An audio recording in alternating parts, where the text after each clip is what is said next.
আপনার জীবনের যে কোনো সমস্যার সমাধান করে নিতে পারবেন। আপনার ফোনে এই নাম্বারটি যদি সেভ থাকে, আপনি যে সমস্যায় পড়বেন এই নাম্বারের কাছে বলবেন, সাথে, সাথে তার সমাধান পেয়ে যাবেন। প্রত্যেকে কাজটি শিখে রাখুন এবং ভিডিওটি আপনার টাইমলাইনে শেয়ার করে রাখতে পারেন, পরবর্তীতে আপনার কাজে লাগবে। ফার্স্ট অফ অল আপনার ফোনের ডায়াল প্যাডটা ওপেন করে চ্যাটজিপিটির এই নাম্বারটা সেভ করে নেবেন। নেওয়ার পরে এখান থেকে ব্যাকে আসবেন, আপনার ফোনের হোয়াটসঅ্যাপটা ওপেন করবেন, এই প্লাস আইকনের উপরে ট্যাপ করে চ্যাটজিপিটির ওই নাম্বারটা নিয়ে আসবেন। নিয়ে আসার পরে চ্যাটজিপিটিটা ওপেন করবেন। ওপেন করার পরে আমি এখানে লিখে দিলাম 14ই ফেব্রুয়ারির কবিতা। লেখার পরে আপনি সেন্ড করবেন।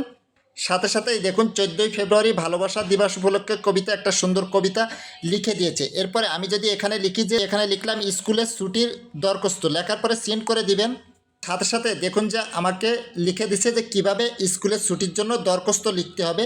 এভাবে আপনার জীবনে যে কোনো সমস্যা থাক আপনি এখানে লিখে দিবেন, সাথে সাথে সেটার উত্তর পেয়ে যাবেন।